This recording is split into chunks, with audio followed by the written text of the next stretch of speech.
चेनिनंदिशः हरमितत्पदविन्दितं नम्यो श्रीकृष्णः गुरुवे श्रीगुपतिर्वे गुपतिज्ञानसहिता आवनितरणसमर्थिम् गुरुसंसारिणि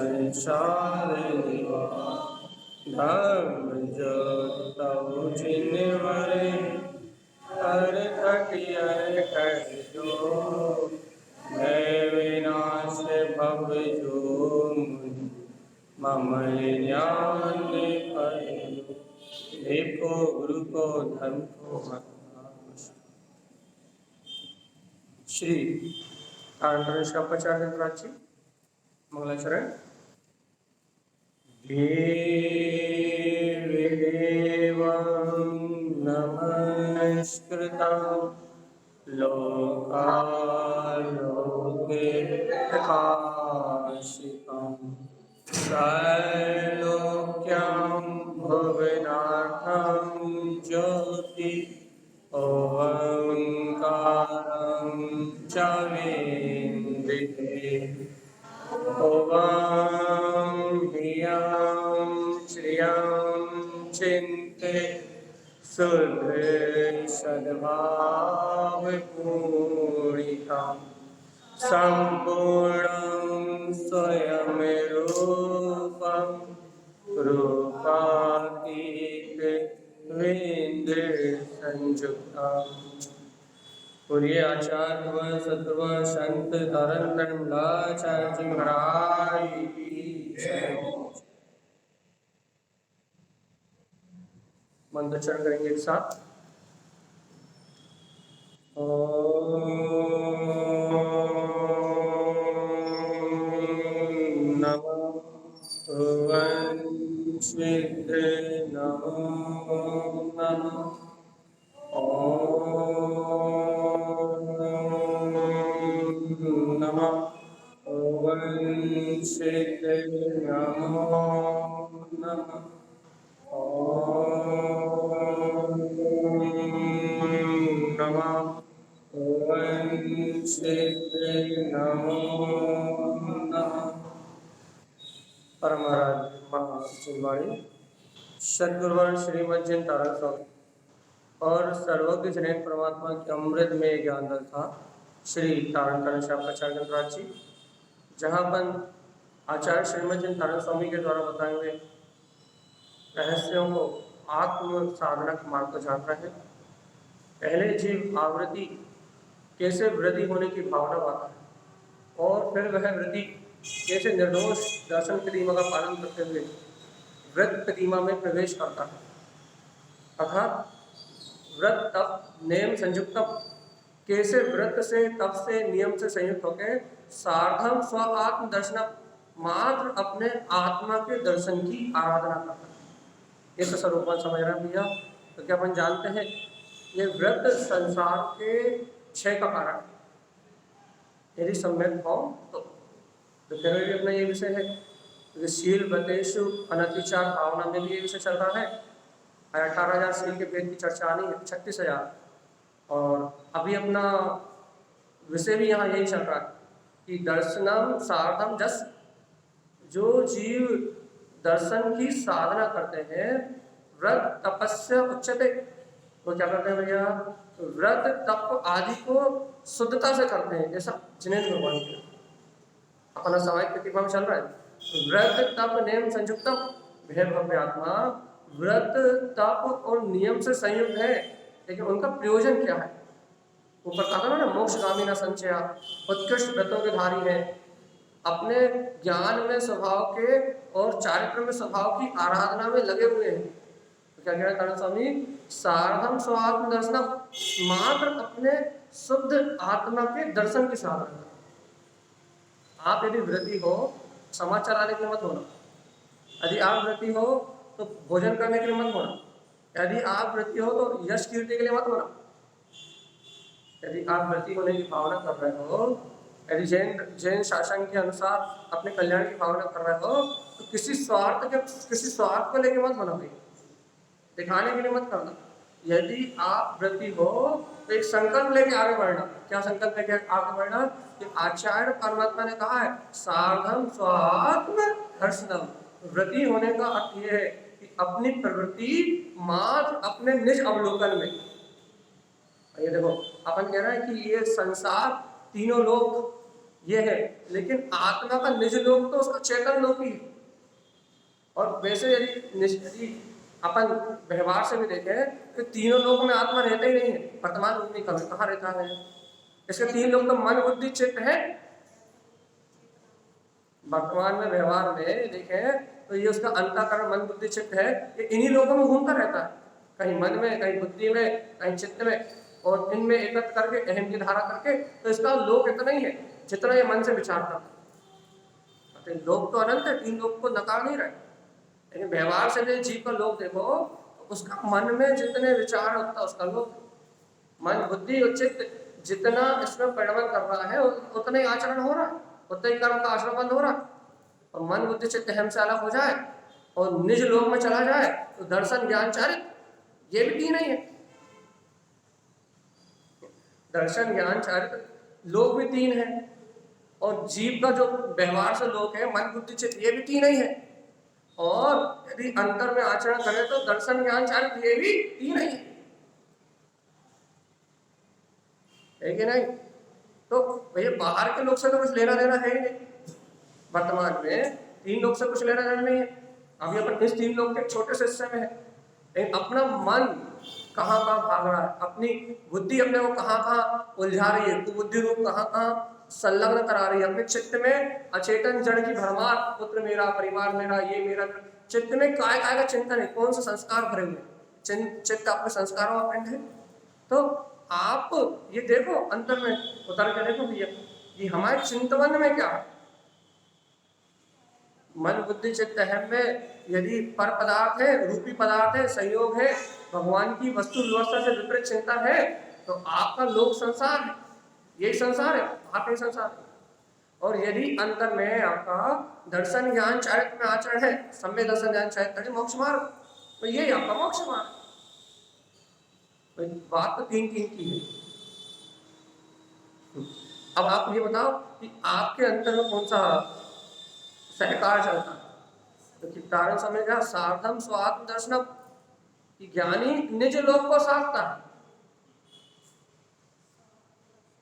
उसको बाहर के लोग दोनों लोगों से मतलब नहीं, ना तीनों लोगों से मतलब है उसे, ना मन वचन, मन से, वचन से, चित्त से, कोई मन बुद्धि चित्त से कोई मतलब। अब अपन योग भी देखे तो मन योग वचन योग क्या योग भी तीन ही, उसे इनसे मतलब ही नहीं। उसे मतलब कहाँ से है? निज निज लोक, और उसका निज लोक है सम्यक दर्शन में, दर्शन से स्वभाव की निर्मलता प्राप्त करना, ज्ञान से स्वभाव की निर्मलता प्राप्त करना, और चारित्र में स्वभाव की निर्मलता प्राप्त करना। उसका लोक तो रत्नात्रयी है, अब मान नहीं रहा, और अपने लोक को मान नहीं रहा, वो पर में लटक रहा है, पर में अटक रहा है और फिर रो रहा है। और आचार्य कारण स्वामी कह रहा है हे आवृत्ति, तूने सम्यक दृष्टि हो गया है, तूने वस्तु स्वरूप का सिद्धांत कर लिया है, तो वृत्ति हो जा और निज लोक की साधना दर्शन की करी थी, अब दर्शन की और विशेष करते हुए ज्ञान और चारित्र की साधना करके पूर्ण रूप से निज लोक में समा जा, बाहर आने की जरूरत ही नहीं। कारण स्वामी बेसिक कह रहा है, क्या कह रहा है? वृत्ति हो जा, अपनी प्रवृत्ति निज लोक में कर ले, दर्शन ज्ञान चारित्र की एकता करके निज लोक में ही हो जा, तो तेरा पर से कोई वास्ता ही नहीं। अब भैया अपन यदि गुरुओं की इस बात को स्वीकार नहीं कर पा रहा है, वृत्ति अपनी आत्मा की ओर नहीं कर पा रहा है, आवृत्ति की भूमिका में वृत्ति होने की भावना नहीं ला पा रहा है, जो वृत्ति ऐसे निज लोक में आचरण कर रहे हैं उनकी अनुमोदन नहीं कर पा रहा है, इसलिए अपनी प्रवृत्ति पापों में हो रही। देखो एक बात कह के समय प्रतिमा पे जा रहा है, हमने आपसे परसों भी कहा था, यदि अपने आदर्श व्रती होंगे तो अपन स्वाक्षंदी नहीं हो सकते। अपने आदर्श यदि महाव्रती होंगे अपन स्वाक्षंदी नहीं हो सकते। पंच परमेष्ठी आपके आधार होंगे तो पांच पाप आप रुचि पूर्वक नहीं कर सकते।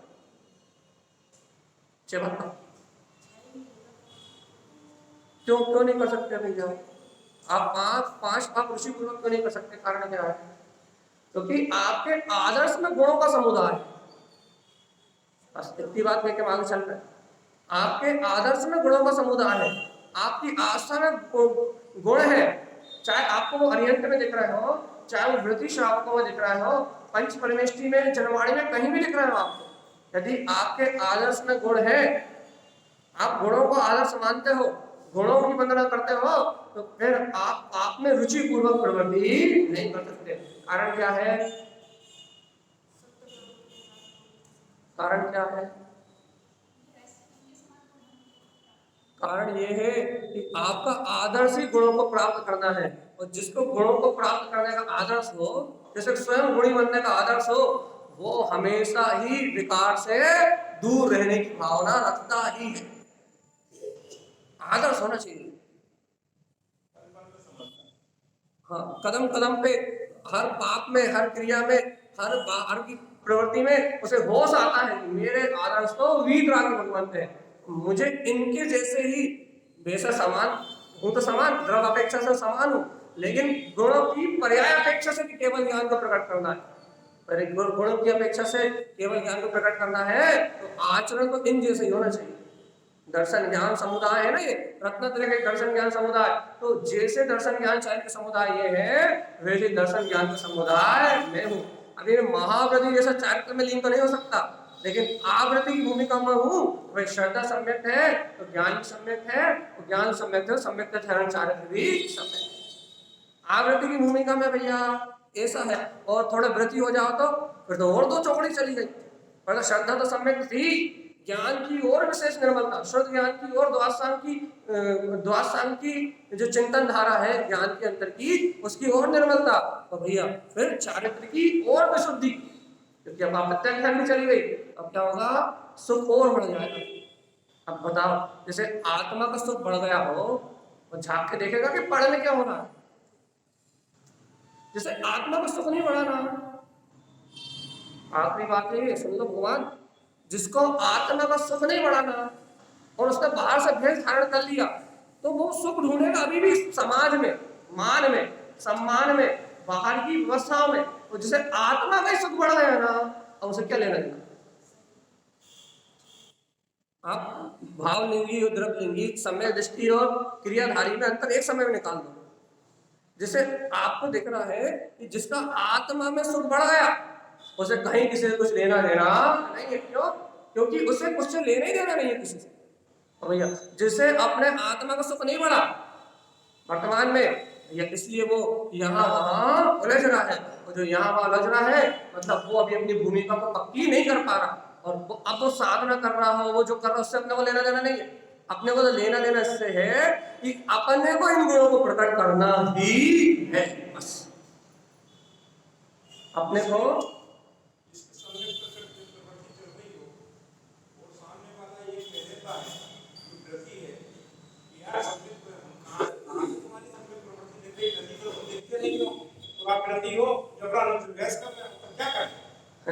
भगवान जी सम्यक्त को तो पहली बात दिखाने का कोई काम ही नहीं है, और दूसरी बात ये हमने आपको कल भी कहा था कि जो आवृत्ति है और जो आवृत्ति सम्यक दृष्टि है और जो मिथ्या दृष्टि है, उन दोनों की चर्या बिल्कुल बाहर की एक समान होती है। मतलब वही अपन तो उन्हीं लोगों की बात कर रहे हैं जो मंदिर आते हैं, अष्टभुज गुणों का पालन करते हैं, रात्रि भोजन का त्याग करते हैं, जो व्यवहार से जैनी है उनकी बात कर। तो जो जैनी है, जो जैनी नहीं है, जो अवक्ष कर रहा है, अनिति कर रहा है, व्यसन कर रहा है, उनकी तो यहाँ चर्चा ही। तो जो जैनी है उनकी व्यवहार चर्या और जो सम्यक दृष्टि है उसकी व्यवहार चर्या एक जैसे टंच हो सकती है, एक जैसे दिख सकती है, लेकिन भगवान जी मान्यता में जमीन आसमान का अंतर है। उसकी अंतर प्रवृत्ति को पकड़ने के लिए आपको केवल भगवान चाहिए, और कोई नहीं पकड़ सकता। भैया अब वो कह रहे हैं तो हम क्या करें? अब वो कह रहा है ना भैया आप ये ही तो समझो कि 7.5 करोड़ की संख्या बढ़ रही है, वो पूरी हो रही तो हो रही, कुछ नहीं कर सकता। इतना के आगे हट गया। चलो आगे, सामायिक प्रतिमा, तो हमने आपसे परसों भी कहा था, बहुत अच्छी चर्चा है। सामायिक प्रतिमा हमने आपसे पहले भी कहा था सामायिक प्रतिमा में तो श्रावक वैसे 3 टाइम कहते हैं, लेकिन जहां तक है चारों टाइम की सामायिक है। लेकिन फिर भी वर्तमान में आगम ग्रंथों में कई जगह आचार्यों ने टीकाकारों ने 3 समय की सामायिक मुख्य कही है, लेकिन चारों समय की सामायिक है। रात में 12 वाली तो क्या कह रहा है, सामायिक प्रतिमा में जीव देखो, अभी देखो जब दूसरी प्रतिमा थी, वृत प्रतिमा थी, सावधान, जब तक दर्शन प्रतिमा थी तब तक बैठने की पाबंदी नहीं थी, बैठता था लेकिन पाबंदी नहीं थी। व्रत प्रतिमा में भी व्रतों का पालन करने के लिए था, ध्यान करता था, समय करता था, लेकिन बैठने की पाबंदी नहीं थी। लेकिन सामायिक प्रतिमा में चारों टाइम, चाहे प्रमाद हो, चाहे बाहर प्रभावना चल रही हो, चाहे बाहर प्रभावना तो आजकल है ही नहीं, मतलब बाहर कोई प्रभावना चल रही हो, चाहे आपको कोई व्यस्तता हो, यदि आपने सामायिक प्रतिमा ले ली तो चारों टाइम बैठने की पाबंदी है। आपको अंतर मुहूर्त कम से कम मिनिमम, इससे ज्यादा 1.5 घंटा 2 घंटे तक कम से कम आपको चारों टाइम सचेत होके बैठना ही पड़ेगा। आपका चित्त समाय प्रतिमा में, आपका चित्त समाय अंदर में साम्य भाव के लिए, संचिंतन करने के लिए, साम्य भाव के लिए आपको बैठना अनिवार्य है। जब हम थोड़ा व्यवहार से कहते हैं, व्यवहार से थोड़ा सा समझ में आया कि समाय प्रतिमा में 4 टाइम की भैया इतनी सख्त व्यवस्था क्यों क्यों क्योंकि हर एक घड़ी के बाद, हर एक घड़ी में जो परिणाम होता है, उस घड़ी के बाद आपको जो है ना 3 घंटे की, 4 घंटे, कितने घंटे घड़ी, 4 घंटे की ना, हर एक घड़ी के बाद जो आपके परिणाम हुए, उन परिणामों में यदि राग हुआ हो, देश हुआ हो, कसाय हुआ हो, तो आप सामायिक द्वारा तत्काल अपने चित्त को प्रासुत करोगे। आपके जीवन में पाप नहीं होने चाहिए। चारों पहर आपके जीवन में जरा सा भी अंतराय आया है, थोड़ा भी यदि संयोग में रहकर आप विचलित हुए हो, थोड़े भी यदि कोई निमित्तों के प्रति आपके परिणाम ऊंचे नीचे हुए हैं, तो आप बैठो, सामायिक में जाओ, समता भाव में डूबो, आत्मचिंतन करो और सब दोषों का परिहार करो। क्यों? क्योंकि आपकी प्रतिमा इतनी ऊंची है, सामायिक प्रतिमा, आप दोषों से मुक्त हो। हमने परसों भी कहा था ना आपसे, बिना सामायिक के सम्यक दर्शन नहीं होता। जब भी किसी को सम्यक दर्शन होगा तो सामायिक की भूमिका में होगा, लेकिन वो सामायिक अपनी भूमिका की है, लेकिन भगवान आत्मा ये सामायिक सामायिक प्रतिमा वाले की है, प्रतिमा वाले की विशेष है, अपनी अपने अनुसार है। समता भाव का चिंतन करते हुए, आत्म तत्व का श्रद्धान करते हुए, स्वरूप में आचरण करने की रुचि लगाते हुए, अपनी इस अनुसार है। तारक स्वामी ने बहुत गाढ़ी चेतना प्रकट करी, बहुत गाढ़ी, गाढ़ी का मतलब समझ गए, गाढ़ा घरे से पावे, ठान पावे, ढीलो ना पावे। उन्होंने बहुत गाढ़ा प्रसाद किया है, बहुत गाढ़ प्रकार श्रद्धान करके बहुत गाढ़ी चेतनता की व्यक्तता की है। उन्होंने इतना गाढ़ा प्रसाद कहा है कि जीवात्मा यदि सामायिक प्रतिमा ले रहा है तो चारों टाइम सचेतन चाहिए। चेतनता का नाम है सामायिक, समता भाव, वितराग भाव को जन्म देने वाली है सामायिक, निर्विकल्प आत्मा का भेदन करने वाली है सामायिक, अपने में समाने वाली है सामायिक। देखो भैया, चलते फिरते सामायिक तो आपकी और हमारी भी हो सकती है, लेकिन बैठ के जो सामायिक होती है उसकी बात कुछ अलग है। क्यों? क्योंकि आपने व्रत लिया है। यदि आप कहो भैया समता भाव में रहने का नाम सामायिक है, समता भाव में तो हम भी रहते हैं, हम भी सम्यक को प्राप्त कर चुके हैं और समता भाव में तो हम रहते हैं, हम भी किसी क्रोध कसाय आदि नहीं करते, लेकिन समता भाव में तो वो भी रह रहा है। पंचम स्थान व्यक्ति को तो आपसे ज्यादा समता है। क्यों? क्योंकि 2 चौड़ी कसाय का अभाव है, लेकिन उसके उपरांत भी जो दोष लग रहा है उन दोषों का भी पूर्णता से परिहार करने की आज्ञा। क्या करें भैया, अभी तो हम एक टाइम समय नहीं कर पाते और आप समय प्रतिमा की बात कर रहे हो। भगवान जी रुचि लगाओ ना, एक टाइम बुद्धिपूर्वक बैठो ना। अरे 4 टाइम नहीं बैठ पा रहा है, 3 टाइम नहीं बैठ पा रहा है, 2 टाइम बैठो ना। 2 टाइम नहीं बैठ पा रहा है, एक टाइम ब्रह्म मुहूर्त वाली सर्व वाली समाय करो ना, 5, 5:30, 6 बजे वाली, एक टाइम तो बुद्धिपूर्वक करो। सर्व वाली नहीं कर पा रहा, शाम वाली करो। क्यों करें भैया? भैया बिना सामायिक के समता नहीं आएगी। सामायिक में तत्व चिंतन किए बिना समता नहीं आएगी इस भूमिका में, और इस समता नहीं आएगी तो राग देश के प्रपंचों से, अंतर की कलह से छूटोगे नहीं। कम से कम एक बार तो प्रक्षालन करो अपने चित्त का आवृत्ति के लिए। समय प्रतियों वाले ग्रह 4 बार अपने लिए कह रहे हैं, अपने कम से कम एक बार तो प्रराचित करो, एक बार तो प्रक्षालन करो, एक बार तो आत्मअवलोकन करो कि 24 घंटे में हमने कितने पाप किए और उन पापों का फल क्या होगा। और हे प्रभु पंच परमेष्ठी परमात्मा, आपके चरण में आके मैं उन पापों का प्रक्षालन करता हूँ और आपके समान गुणों को प्रकट करने की भावना करता हूँ। तब वो अपूर्व अवसर आएगा कि मैं आवृत्ति से वृद्धि होके और 4 टाइम की सामायिक निर्दोष करूंगा। महावृत्ति 4 टाइम के नियम से ही करते हैं, और 48 मिनट वाली नहीं, 1.5 घंटे वाली बड़ी समाई, उनकी बात ही अलग है। लेकिन यहां अपनी बात चल रही है, क्या करना है?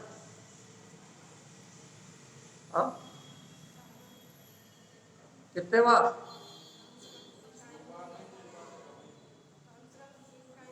कम से कम तो एक बार करना ही है, चाहे आप कहीं भी हो।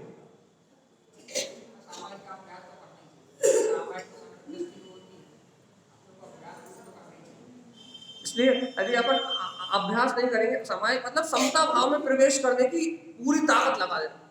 मच्छर काट रहा है तो भैया आप यदि पहले मच्छर दानी लगा बैठ गए तो कोई बात नहीं, लेकिन समय करने बैठ गए फिर मच्छर काट रहा है तो उत्सर्ग सहन करो। आचार्य ने कहा भगवान जी सामायिक करता हुआ श्रावक साधु के समान है। ऐसा लगता है उपचार से किसी ने कपड़े डाल दिए, उत्सर्ग कर दिया हो, लेकिन भाव दशा तो दोनों की एक जैसी है। लक्ष्य दोनों का एक जैसा है, उद्देश्य दोनों का एक जैसा है, दोनों उत्सर्ग सहन कर रहे हैं। मान लो वस्त्रों का उत्सर्ग सहन कर रहा हो, या वस्त्र तो ऊपर से उड़ा दिए गए हो, लेकिन सामायिक कर रहा है भगवान साधु के तुल्य उसकी क्या करिए, साधु के तुल्य कहा उसको। बताओ आप इस जीवन में कपड़े पहनते हुए साधु के तुल्य, आचार्य ने कहा साधु के तुल्य है। कम है क्या इस भूमिका में? साधु की बराबरी।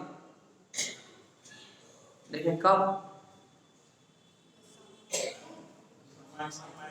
जब सामायिक कर रहा होता, क्रिया कर रहा होता, तब नहीं। वो बैठ गया माला किस तोड़ दी, वो नहीं, माला तोड़ने का नाम सामायिक।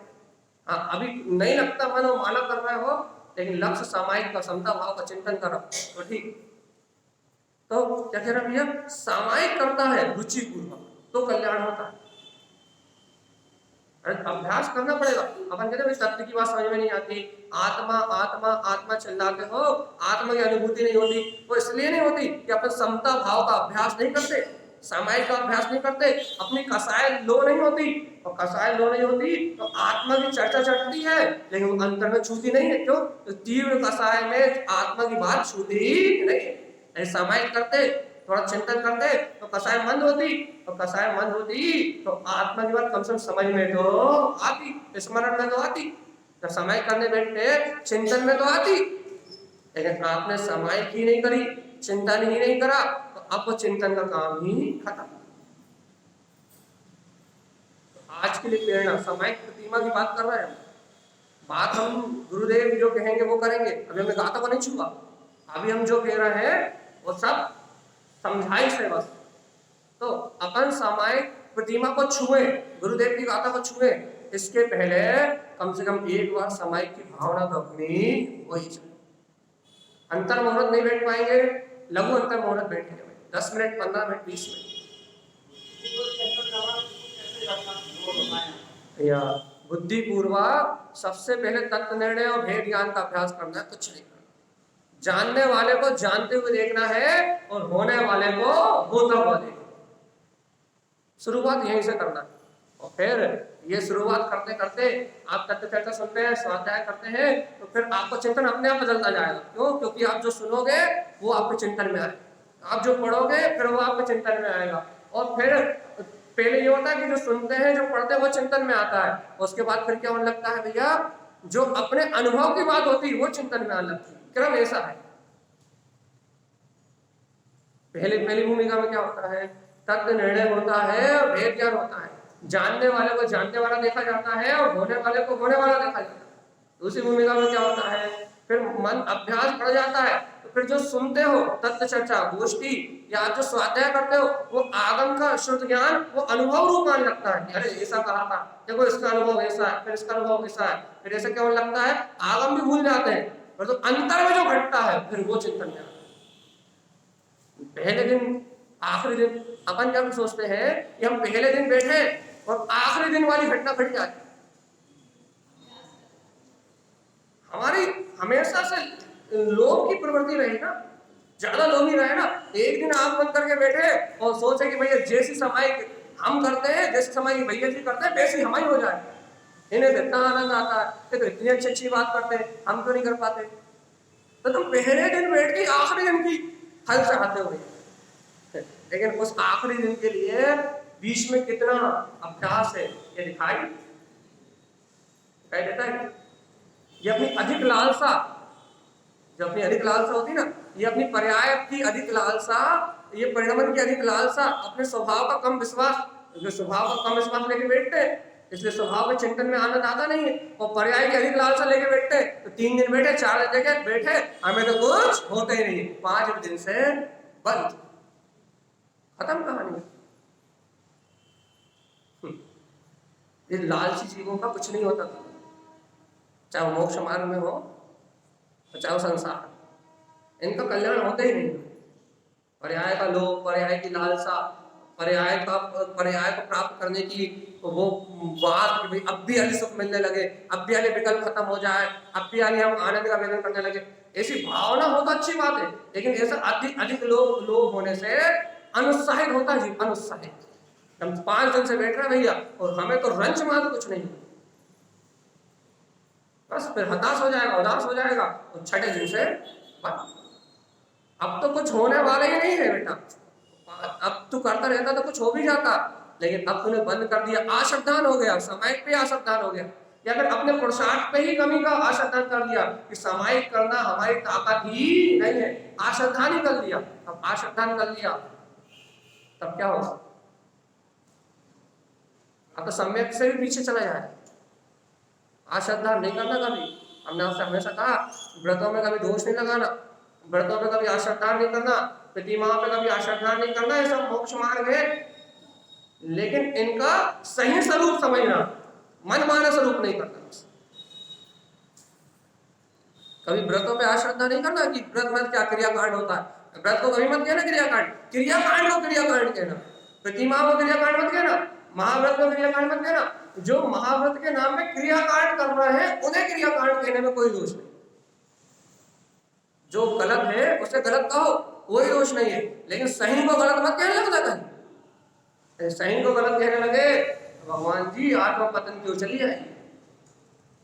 तो आचार्य भगवंतों ने कहा है कि आवृत्ति का मार्ग, फिर व्रति का मार्ग और महाव्रति का मार्ग, उत्कृष्ट पात्र, जघन्य पात्र और मध्यम पात्र, इनका उपदेश भगवंतों ने दिया है, इसलिए सारा मार्ग सत्य है, ध्रुव और प्रमाण है, जिनेन्द्र भगवान द्वारा कहा गया है, इस पे आश्रद्धान नहीं करना, आश्रद्धा करोगे फिर अपनी आत्मा का नाश करोगे।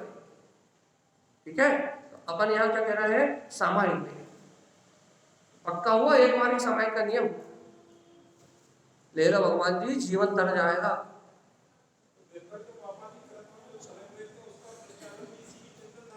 बिल्कुल, आपने दिन भर के जो पाप लगाए हैं पंच परमेष्टि के गुणों का चिंतन करते हुए आपको ये भावना करना है कि दिन भर कसाय करके, व्यापार करके, पाप करके, कार्य अनमोलना मन वचन काय संभ्रम समारंभ आरंभ से मैंने जो आश्रय किया है, 108 प्रकार के भाव का आश्रय किया है, हे प्रभु वो मेरे सारे दोष मिथ्या हो और मैं आपकी आज्ञा अनुसार सम्यक में प्रवृत्ति करूं, आपके गुण अनुसार मेरा परिणमन हो, 6 काय के जीवों से क्षमा, इतना तो मैं सभी जीवों को क्षमा करता हूँ और सब मुझे क्षमा करे, इतना तो आपके अंतर भावनाओं से होना चाहिए, क्रिया से नहीं।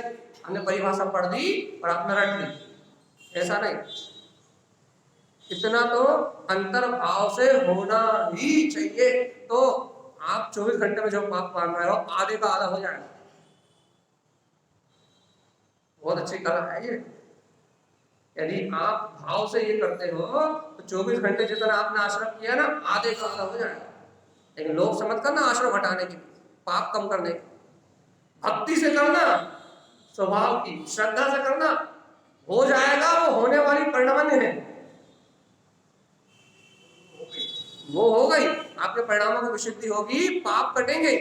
आप तत्व का ध्यान करोगे, ज्ञानिक स्वभाव का निर्णय करोगे, तो आपका आश्रम अशुभ कर टलेगा ही, आपका आश्रम शुभ होगा ही, लेकिन वो अपने आप होगा, उसका करने वाला मैं नहीं हूँ, ना उससे मेरा कोई प्रयोजन है। मेरा प्रयोजन तो अपनी आत्मा की 5 पापों से रक्षा करके, और मुझे तो व्रती होने का भाव है भैया, कि सामायिक प्रतिभा मेरे जीवन में कब आएगी, कब मैं इस आवृत्ति पने को त्यागूंगा, कब मैं आए इनके समान अपनी आत्म ध्यान की साधना करते हुए भाव भाव के भ्रमण से छूट जाऊंगा। ये सामायिक गुण है, गुण, ये सामायिक गुण कब प्रकट होगा मेरे अंदर? ऐसी रुचि आ जाए तो अपनी सामायिक प्रतिमा का वांछन करना सार्थक हो जाए। हमें व्रत प्रतिमा की भूमिका 2 दिन बनाई थी ना, कि आवृत्ति से व्रती होने का भाव आ जाए तो हमारा व्रत प्रतिमा सुनने का भाव सार्थक हो जाए। हमने अपन ने फिर क्या दर्शन प्रतिमा के पहले भूमिका बनाई थी ना भैया, कि हमें स्वभाव के दर्शन की भावना आ जाए तो हमारा दर्शन प्रतिमा सुनने का सार्थक हो जाए। ऐसे भैया सामायिक प्रतिमा के लिए कि हमें अपने जीवन में समता भाव में रहना आ जाए, घड़ी 2 घड़ी बैठ के आत्मा का चिंतन करके समता भाव में ठहरना आ जाए, दिन भर के पापों का प्रायश्चित करना, प्रक्षालन करना आ जाए, तो हमें सामायिक प्रतिमा सुनना सार्थक हो जाए। बात तो हम भगवंतों की सुनेंगे, लेकिन भैया हमारे जिन धर्म में, मोक्ष मार्ग में ऐसा कहा गया है कि बात तो हम गुणीजनों की करते हैं, लेकिन उनसे राग, शुभ राग तो होता है, लेकिन उनकी वंदना करने के लिए नहीं, हमारे जीवन में सुधार करने के लिए, उनके समान गुणों को ग्रहण करने के लिए। तो सामायिक प्रतिमा हम सुन रहे हैं, हम इसलिए नहीं कि सामायिक प्रतिमा के धारी है उन सबके चरणों की वंदना करने के लिए, अरे व्यवहार में उनकी चरणों की वंदना तो है ही, वो शुभ राग तो है ही, लेकिन भैया जी वर्तमान में मेरे जीवन में जो प्रमाद है, जो पाप है, उसका प्रक्षालन हो और उनके समान गुणों का धारी मेरा जो ज्ञायक परमात्मा है वो मेरे अनुभव में प्रकट हो जाए, इस लक्ष्य से उनकी वंदना है। वंदना करने का अभिप्राय अपने कल्याण का है, वंदना करने के पीछे अभिप्राय उनकी भक्ति का नहीं है। स्वराग उनका, स्वराग रूप भक्ति उनकी है, लेकिन अभिप्राय अपना। गजब की मोक्ष मार्ग में व्यवस्था है। सुनो तो, उन सामायिक प्रतिमा धारियों की वंदना करने के पीछे अभिप्राय ये नहीं है, अभिप्राय नहीं है कि आप कितने श्रेष्ठ हैं, अरे वो तो श्रेष्ठ है ही, अभिप्राय यह है कि मेरा आत्मा कितना श्रेष्ठ है, यदि मैं इस गुणों में आचरण करूंगा तो मुझे भी वो परमार्थ प्रकट हो जाएगा। इतना गाढ़ लक्ष्य, और मान लो यही अभिप्राय हो जाए कि आप कितने श्रेष्ठ हैं, मैं कहाँ कर पाऊंगा, या आप कितने श्रेष्ठ हैं ऐसा भाव आ जाए, लेकिन अपने आत्मा की प्रति भावना नहीं आए, तो भी उनके दर्शन ज्ञान, उनकी सामायिक आपका हित कर सकती नहीं। ऐसा गाढ़ श्रद्धान है कि उनकी सामायिक हमारा हित नहीं कर सकती, उनकी सामायिक प्रतिमा से हमारी चेतना को कोई लाभ नहीं होगा, उनकी सामायिक प्रतिमा हमारे कल्याण का साधन नहीं बन सकती। उनकी सामायिक प्रतिमा का गुण देख के यदि मैं सामायिक करने लगूं तो मेरा निर्वाण हो जाए। इतना गाढ़ श्रद्धा, इसे कहते हैं अभिप्राय। और यदि वो श्रेष्ठ है, सामायिक प्रतिमा के धारी है, मैं उन्हें नमस्कार करता हूँ, या कहानी खत्म, तो आपने पर द्रव्य को देखा है ना, आपने सामायिक प्रतिमा को देखा है, आपने सिर्फ क्रिया देखी है, और उस क्रिया से मोक्ष। भैया सबका पक्का हो गया? क्या पक्का हो गया?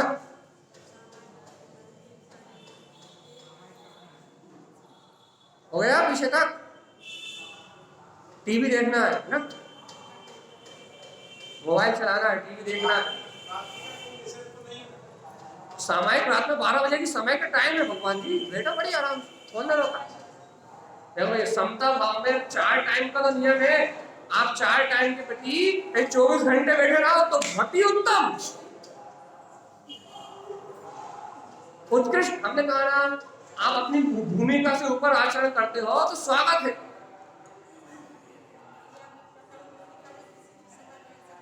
हाँ बस करना है, यदि समय की टाइम पे कर लो तो अच्छी बात है, और नहीं कर पाओ तो करना तो नहीं।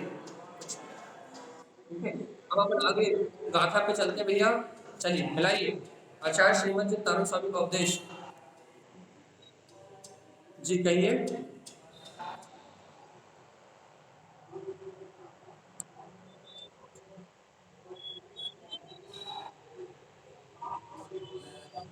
किसको?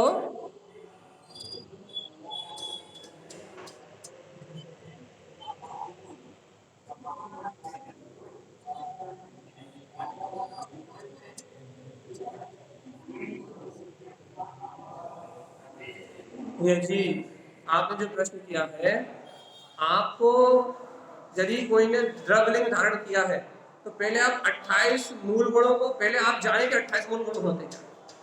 चाहे कोई से भी आचार हो, किसी का नाम अपन नहीं लेते, कोई सा भी साधक हो, कोई भी साधु हो, आप जो जिस आपने जानते हो, यदि किसी ने निर्ग्रंथता ली है तो आप पहले 28 मूल गुण पढ़ो कि 28 मूल गुणों का निरतिचार पालन क्या होता, मूलाचार था, उसमें 28 मूल गुण पढ़ो और उन 28 मूल गुणों रूप यदि द्रव्यलिंग दिख रहा हो तो फिर भी नमस्कार किया जा सकता है।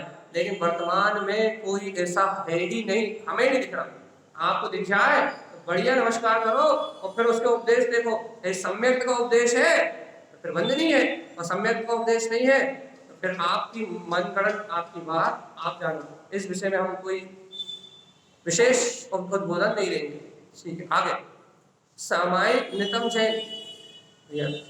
देखो सामायिक प्रतिक्रमणधारी क्या करता है, सामायिक प्रतिक्रमणधारी क्या करेगा, सामायिकम नितम जैन, जो नित्य, अरे नित्य, नित्य कौन है?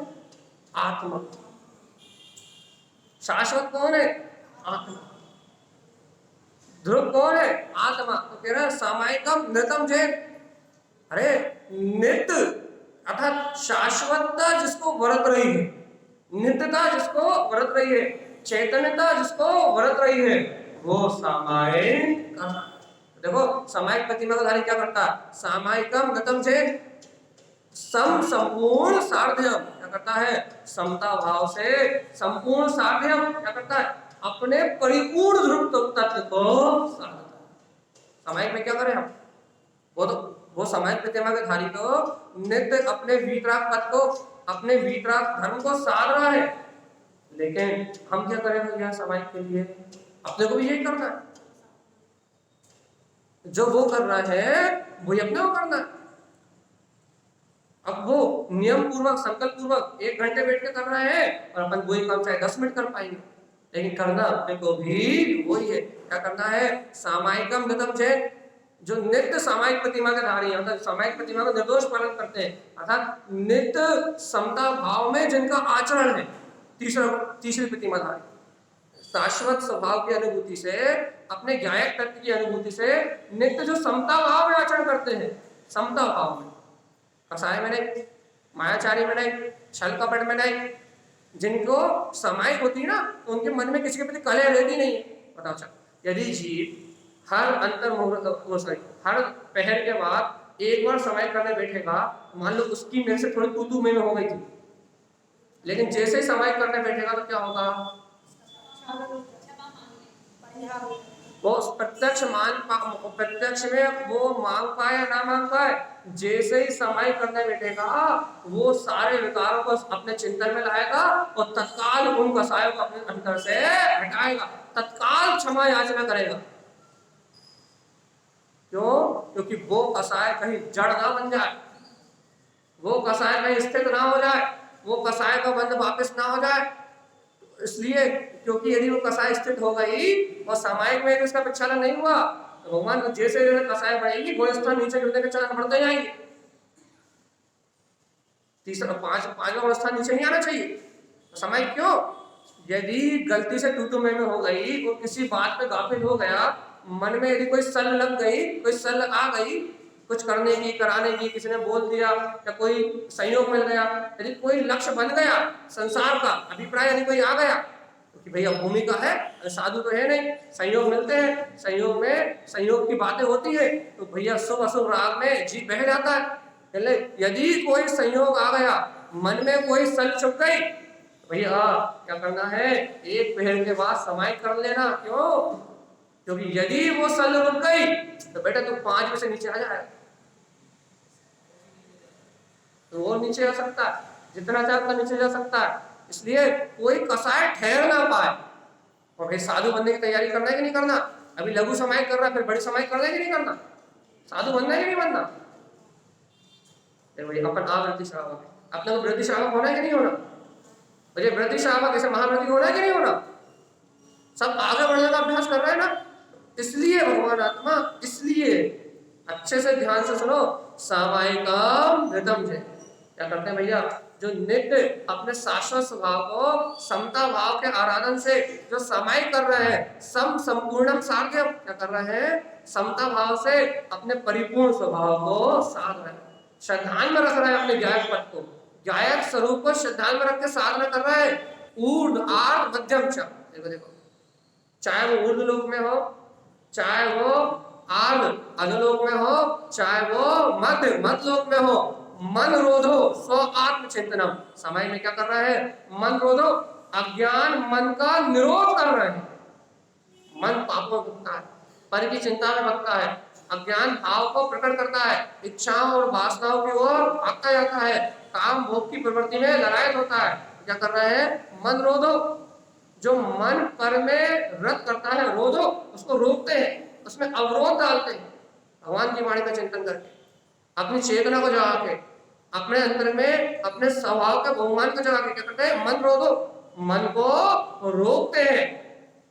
अपन मन पर अंकुश नहीं लगा पाते क्योंकि तो समाहित नहीं करते, लेकिन वो समाहित प्रतिभाधारी क्या करते हैं, मन रोधो, मन का निरोध करते हैं, और स्व आत्म चिंतनम क्या करते हैं भैया, अपने स्व आत्मा का चिंतन करते हैं, जिससे उनके सारे दोष मिथ्या हो जाते हैं, कसाय का टेम्परेचर कम हो जाता है और आगे बढ़ने की साधना बढ़ती है। भगवान जी ऐसा रोज करते हैं, तीनों चारों टाइम, तब मोक्ष मार्ग मिलता है। और अपन तो ये प्रमाद करते हैं भैया, एक टाइम में नींद नहीं खुलती, एक टाइम में हम चिंतन नहीं कर पाते। देख लो पुरुषार्थ कितना गाढ़ा है। मोक्ष मार्ग है जरूर, अपने गुणस्थान पढ़ा था ना, मोक्ष मार्ग है जरूर, कोई भी भक्त जीव अपने पुरुषार्थ से प्रकट कर सकता है, लेकिन मोक्ष मार्ग इतना सरल भी नहीं है जितना सरल अपन कह देते कि मैं आत्मा परमात्मा हूं, हो गया मोक्ष। इतना सरल भी मोक्ष मार्ग नहीं, बातों से नहीं होगा। तो कैसे होगा, स्व आत्म चिंतन, मन रोधो, जब तुम मन का निरोध करोगे और मन का निरोध करके स्व आत्म तत्व का चिंतन करोगे तो मोक्ष मार्ग होगा। ऐसा नहीं कि कह दिया कि मैं आत्मा हूं, शुद्ध आत्मा हूं, परमात्मा हूं, मोक्ष हो जाएगा, ऐसा नहीं होगा। अज्ञान मन का निरोध, अज्ञान मन के ऊपर अंकुश लगाना पड़ेगा, अंतर में आत्म संबोधन से आपकी आत्मा बार बार टोके आपके मन को, ज्ञान मन को टोके, आत्मा में ज्ञान स्वाभाविक हो ना, तत्व ज्ञान कर रहे हो ना, जिनवाणी सुन रहे हो ना, क्षयोपम ज्ञान हो रहा है ना, तो क्षयोपम के बल पे आपकी बुद्धि बार बार मन का निरोध करे और स्व आत्मा के चिंतन में आपकी प्रवृत्ति हो तो सामायिक हो सकती है भैया। और स्व आत्मा का चिंतन ना हो, मन का निरोध ना हो, मन 10 मिनट में बैठने देने वाला नहीं है। 10 मिनट में 10 बार पाँव बदल जाएंगे, 10 बार सर बदल जाएगा, तो 4-5 बार मच्छर काट जाएंगे और 2-4 बार गर्मी लग जाएगी या ठंडी लग जाएगी, हो गई समय। मन रोध याद रखना पड़ेगा। नहीं तो समय को पंखा चलाओ, एसी चलाओ और बढ़िया अलाउड चलाओ, बढ़िया हिंसा की भाव चल रहा है बढ़िया आराम से, और पंखा और एसी दोनों चालू हो और बड़े डल्लम के गद्दे बैठे हो बिस्तर पे, तब तो समय होती। इतनी स्पेशल समय करोगे तो ये कभी नहीं। मन के सारे भोग दे दिए, एसी भी चला दिया, बढ़िया पेट भर के बैठे हैं, एसी भी चला दिया बढ़िया, मतलब नींद आई, फिर लोग कहते हैं आंख बंद करते हैं सो जाते हैं। तुम एसी भी चला के बैठे हो, पंखा भी चला के बैठे हो, पेट भर के बैठे हो, गद्दे में डल्लम के गद्दे में बैठे हो, अब तो तुम्हें नींद नहीं आएगी तो क्या आएगी भगवान आत्मा? तुम सोओगे नहीं तो क्या करोगे? अब गलती तुम्हें नींद खोलने के बाद मच्छर काट देता तो तुम पहले आड़ चला के बैठे थे, वो भी तुम ना जगा पाए। भैया आधे घंटे भैया जी ध्यान कर रहा है, अब भैया जी बैठ के सो रहे हैं, हो गया ध्यान। ऐसी तो अपन क्रियाएं करते हैं भगवान की, और फिर कहते हैं कि वो आत्मा का दर्शन होता नहीं। पूरी मायाचारी इकट्ठी करके तो अपन क्रिया करते हैं, पूरी व्यवस्था बनाकर तो अपन क्रिया करते हैं, और फिर कहते हैं वो शुद्ध आत्मा मिलता है, कहां से मिलेगा भगवान जी? थोड़ी बहुत मायाचारी तो कम करो, थोड़ा बहुत छल कपट का कम करो। हमें मालूम है आप शहंशाह हो, सुकुमार से भी ज्यादा कोमल हो आप, सुकुमार से भी ज्यादा कोमल हो आप, भौतिक सुख सुविधाओं के बिना नहीं रह सकते। लेकिन भगवान जी जब तक काया में आप क्या कहते हैं, काया में जब तक आप काया में ममता नहीं छोड़ोगे, थोड़ा बहुत कष्ट नहीं होगा, आप सुखिया बना नहीं छोड़ोगे जब तक, तब तक समय होने वाली ही।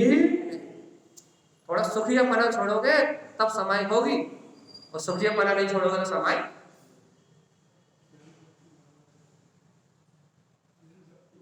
सहन शक्ति बढ़ाए, बैठोगे तो बढ़ेगी और नहीं बैठोगे तो नहीं बढ़ेगी। तो अपन अभ्यास करने का प्रयत्न ही नहीं करते और फिर कहते थे कि हमारी साधना होती है। ध्यान लगाओ, हमारे नरकों में ऐसी नहीं मिलता। यदि सामायिक नहीं कर रहा है तो 24 घंटे नरकों को परिणाम बन रहा है और 24 घंटे गतिमंद हो रहा है, और यदि शाम को बैठ उसका प्राश्चित भी नहीं कर रहा है तो फिर क्या होगा तुम जानो, तुम्हारा क्या काम क्या होगा। यदि प्राश्चित भी नहीं हो रहा पापों का, कोई डर भी नहीं लग रहा, कोई भय भी नहीं लग रहा, तो फिर तुम जानो भगवान जी क्या होगा। जो होगा वो बहुत बुरा होगा, फिर पता क्या होगा। इसलिए आचार्य तारण स्वामी कह रहे हैं सामायिकम नितम जैन, सामायिक प्रतिमा का धारी अपने शाश्वत स्वभाव को नित्य समता भाव से साधता है, परिपूर्ण स्वभाव को साधता है, अपने परिपूर्ण स्वभाव की प्रतीति साधता है, अपने परिपूर्ण स्वभाव का बोध साधता है। क्यों साधता है? क्योंकि संसार को, क्षणभंगुर संसार को छोड़ना है और शाश्वत परमात्मा में हमेशा के लिए डूब जाना है। अभ्यास तो ऐसे ही करता है। सामायिक के बल पे यदि आज बाकी 2 चौकड़ी, जितनी 1 चौकड़ी और बची उसका अभाव हो जाए तब भी साधु हो जाओ, हम तो इतनी है। लेकिन बस वो संयोग नियोग जब तक नहीं मिलते तब कुछ नहीं होता। जैसे निमित्त को भी जिन आगम में स्वीकार किया भैया, निमित्त तो संयोग में होता ही, लेकिन महिमा उपादान की फिर भी। जल्दी बताओ क्या करना है। सामायिकम नितम जैन सम संपूर्ण सार्धयम ऊर्ध आर्ध मध्यम से। ऐसा नहीं कि ऊर्ध लोक वाला अलग करेगा, मध्य लोक वाला अलग, स्वर्गों वाले सामायिक अलग करेंगे, सर्वाग सिद्धि वाले सामायिक में बैठे कि नहीं बैठे, 14 गुणस्थान है वो अलग करेंगे, और क्या बोलते हैं मध्य लोक वाले अलग करेंगे, और बोलने वाले अधोलोक वाले अलग करेंगे। सब लोग के जीव अलग अलग सामायिक करेंगे। क्या ऐसा नहीं, ऊर्ध आर्ध मध्यम चा सामायिक तो एक ही है, मन रोधो, मन का निरोध करना, और स्वार्थ चिंतन। सामायिक किसी का नाम। अब आपको करना हो तो कर, लगन लग जाए तो वही समय करो, और नहीं लगे तो संसार तो है ही।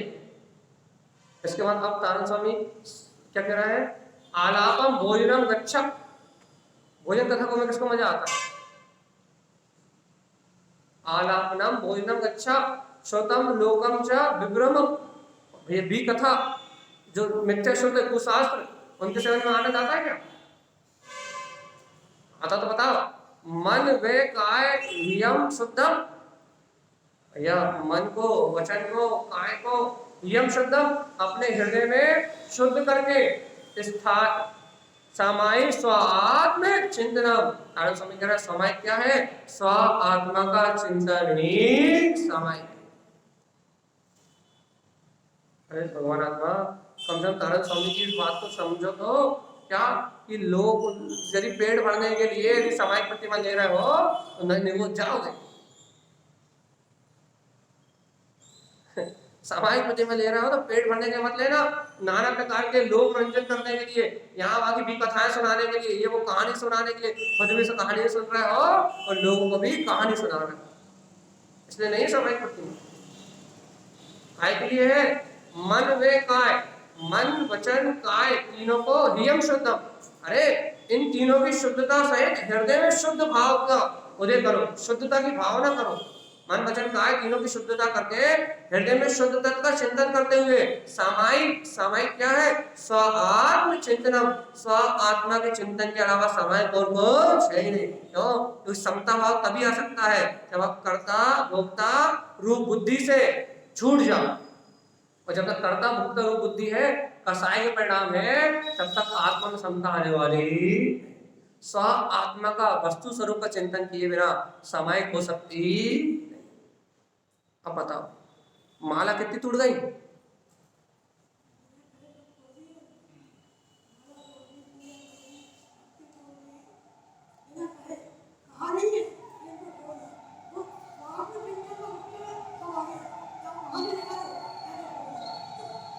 वही कह रहे माला कितनी तोड़ दी, कुछ नहीं होगा, तो उससे आगे बढ़ जाओ तो हो जाए।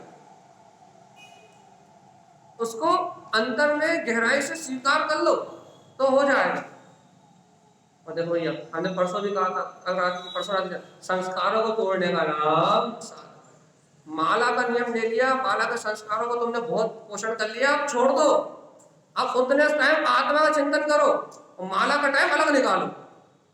यदि माला करने की रुचि है और माला कर रहे हो तो माला माल होने के लिए करो कि ध्रुव स्वभाव का अनुभव हो जाए। एक एक मंत्र उच्चारण को नमो अरिहंताणम बोलो तो अरिहंत के पूरे गुण झलक जाए तो तुम्हारी माला सच्ची है, और नमो अरिहंताणम बोलो अरिहंत के गुण न झलके माया चाल, तो जीवन हो गया। अब चला चली की वेला है और अभी भी यही क्रिया करते रहे तो तुम्हारा तो पतन निश्चित है। तुम्हारा या हमारा, हम अलग नहीं है, आत्मा का पतन निश्चित है। अभी भी वही क्रिया होती रहेगी, इसलिए कहते हैं भैया ऊपर उठो, ऊपर संस्कारों से ऊपर उठो, विचार करने की शक्ति प्रकट करो, क्योंकि आत्मा को संगी पंचेंद्रिय पर्याय मनुष्य पर्याय मन मिला है काय के लिए, विचार करने की शक्ति उसमें क्या कल्याण का कारण है और क्या संसार का कारण है। इतना विचार करने की सामर्थ्य है, तो अपने विचारों को भगवान के विचारों से मिलाओ। भगवान के जो विचार है, भगवान की जो वाणी है, उस भगवान की वाणी से अपने विचारों को परमात्मा के विचारों से मिलाओ, तब आपका कल्याण चालू होगा भैया। अपने विचार अलग और परमात्मा की वाणी अलग, जब तक ये भेद रहेगा ना तब तक समायिक नहीं होगी, और जब तक समायिक नहीं होगी जब तक मुक्ति नहीं मिलेगी। हे जीव मुक्ति का सुख चाहता है तो तुझे आंख बंद करके समायिक तो करनी होगी। 10 मिनट वेट, लेकिन वेट ना पड़े। भैया इतना परहेज क्यों कर रहे हो कि आंख खोल के नहीं होती क्या? हमारी तो आंख खोल के भी हो जाती, लेकिन आंख खोलोगे दुनिया दिखेगी और मन भटकेगा। इसलिए साधन की अपेक्षा से आंख बंद करके और चिंतन करोगे तो समय, और एक बार चिंतन की आदत डल गई तो फिर आंख खोल के भी हो जाएगी। लेकिन जब तक आंख बंद करने से अनुकूलता बढ़ जाती, लेकिन मन का निरोध करना आता हो तो पता लगा आंख बंद करा और मन यहाँ की बातें वहां की बातें पूरी दुनिया की बातें सामने ले आया और आप उन बातों में उलझ गए और आप तक निर्णय भेद ज्ञान तो भूल ही गए, तो फिर समय होने वाली। शुरुआत करो, काय की टाइम खत्म। ये समय प्रतिमा पढ़ लिया अपन ने, उन भगवंतों को नमस्कार कर लिया, कह दिया भगवंत जहां जहां पंचकोण स्थानवर्ती सामायिक प्रतिमाधारी उत्कृष्ट श्रावक है, उन सभी को मेरी श्रद्धा से वंदना है। उनके समान गुण मुझे प्रकट हो और उनकी समायिक निर्दोष हो, भूल से भी कोई आवरण ना लगे। और यदि पूर्व भावों में अज्ञानवश मैंने किसी की समायिक की प्रार्थना की हो, किसी को समायिक करने से रोका हो या किसी समायिक प्रतिमा की उपेक्षा की हो, तो मेरे वो सारे दोष मिथ्या हो। अब समायिक प्रतिमा की भावना मेरे अंतर से है, इतना तो आपने कर लोगे, इससे आपके पूर्व के दोष मिला जाएंगे। लेकिन भगवान जी वर्तमान में समायिक करना अनिवार्य है, ये ध्यान रखना पड़ेगा, ठीक है ना। पूर्व का प्रायश्चित कर लो, आप रोज कर लो, आपको बताई भी दी, आप रोज कर लो, कोई दिक्कत नहीं है, क्योंकि अपने जीवन में धर्म का विरोध किया है जब पंचम काल में आया है, किसी ना किसी को आवरण डाला है, कहीं ना कहीं अपन ने लोगों को निषेध किया है, लेकिन वो थोड़ी सी अनुमोदना पड़ी थी भीतर धर्म की, तो ये मिल गया। और नहीं तो अपन ने अनादिकाल से व्रतों की उपेक्षा करी है, महाव्रतों की उपेक्षा करी है, तभी तो यहाँ शरण आए, नहीं जब तो संस्कार नहीं है। और यदि होते आज कसाई की मान्यता करी होती, कसायों से आगे बढ़ने का मार्ग बनाया होता, आज इस काल में क्यों पड़े होते। और आते भी तो गुरु महाराज जैसे आते, झनाझन काम बनाते अपना, इनको नहीं बना पा रहे। अपने जीव में इन सबकी विराधना आज नहीं करनी, जो पूर्व में करी है उसके लिए प्रक्षालन, जो पूर्व में करी उसके लिए प्रायश्चित, जो अज्ञानवश हो गया सो हो गया। लेकिन अब ज्ञानवश यदि टाइम है 12 बज रहे हैं और समय का टाइम है और आप टीवी देख रहे हो तो अनाचार, अब रोटी बना रहा हो मजबूरी है, दुकान चला रहा तो बात अलग, लेकिन यदि टीवी देख रहा हो तो अनाचार, मोबाइल चला रहा हो तो अनाचार है। 12 बजे है मतलब आप 5 मिनट के लिए बैठ जाओ, लेकिन बैठना नहीं, तो समय का काल है, आप भाई 5 मिनट के लिए अभ्यास तो करो, अनाचार मत करो। उस समय टीवी देख के मनोरंजन करके भी कथा करके अनाचार मत करो, आप उस समय की अनुमोदना तो करो, इस समय भगवान की जब ध्वनि कर रही होगी विदेश क्षेत्र में, और अनंत भक्त जी कैसे अपने परम आनंद में डूब रहे होंगे, हम इतनी भावना तो कर लो कि मेरे जीवन में कब अवसर आएगा जब उन कोठों में बैठ के मैं भगवान की निधन सुन रहा हूँ। इतनी भावना तो कर लो रे भगवान, हम लोग पाप से तो बच जाओ, हम लोग पाप से तो बच जाओ, हम सब निगोद की यात्रा से तो बच जाओ, इतनी भावना तो कर लो। वो भी नहीं। हाँ करेक्ट। आपने को संध्या कालीन दो तो पता ही रहती है, बाकी समय का टाइम नहीं मालूम, ये समय नहीं उठ पाते। अरे दोपहर की 12 की तो पता रहती है, शाम को 5:15 की 5:25 की तो पता रहती है। हम सब उतने टाइम तो कर लो कम से कम, कुछ नहीं।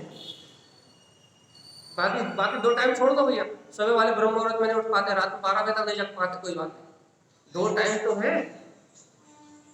इसलिए अपने अंतर में, अपनी हृदय में अंतर बोध जागे, और टाइम हो गया, छोड़ देंगे हम क्या। लेकिन बात सच्ची क्या है भैया, हाँ मान लो तारण समय की मनो वह काय, मन को, वचन को, काय को यम शुद्धम, हृदय में शुद्ध भाव सहित एकाग्रचित्त बैठाना, मन वचन काय की शुद्धि से अपने हृदय में शुद्ध भाव का चिंतन करते हुए सामायिक सामायिक करना। सामायिक में क्या करना, स्वात्म चिंतन, आत्मा के चिंतन के अलावा और कुछ करना नहीं भैया। इस प्रकार से हम 6 काय की जीवों में क्षमा का भाव रखें। जगत में जितने भी पंचगुण स्थान करते सच्चे श्रावक है भैया, उनकी सेवा में हमेशा तत्पर रहे। यदि कोई ऐसा जीव मिल जाए तो सच्चा समय प्रतिमा का धारी हो, उसके लिए सर्वत्र निछावर ऐसी भावना तो रखे, इतना वात्सल्य तो रखे। यदि ऐसा कोई भक्त मिल जाएगा तो मेरी संपदा भी उसके चरणों में 0 है। इतना लोभ नहीं है मुझे कि मैं इस संपदा की रक्षा करूं। यदि ये सब व्रति मिल जाएगा तो उसकी रक्षा मेरा पहला कर्तव्य है। और भगवान जी ऐसे सामायिक प्रतिमा को मेरे जीवन में आए, इसलिए मैं इसका अभ्यास कर रहा हूं। और यदि विराधना हुई हो तो मेरे अंदर से प्राश्चित की भावना, संकल्प ले लो, यदि कोई सामायिक कर रहा होगा तो उसका निरोध कभी नहीं करेंगे। छोटी छोटी बातें जीवन में आ जाए, अपन महापाप और वीतराग धन की विराधना से बच जाए। और अनजाने में नहीं पता, अरे हाँ सामायिक क्या होती है, नाटक कर रहा है, कुछ भी बोल, पता नहीं है कुछ भी बोल देते हैं, और बोलने का फल जो मिलेगा वो आपको पता ही नहीं क्या मिलेगा। इसलिए गलती से भी विराधना, आराधना नहीं कर सकते तो कोई बात नहीं, लेकिन यदि विराधना हो गई तो इतने घेरे जाओगे भगवान जी, यदि लेना भी चाहोगे तो नहीं मिलेगी सामायिक।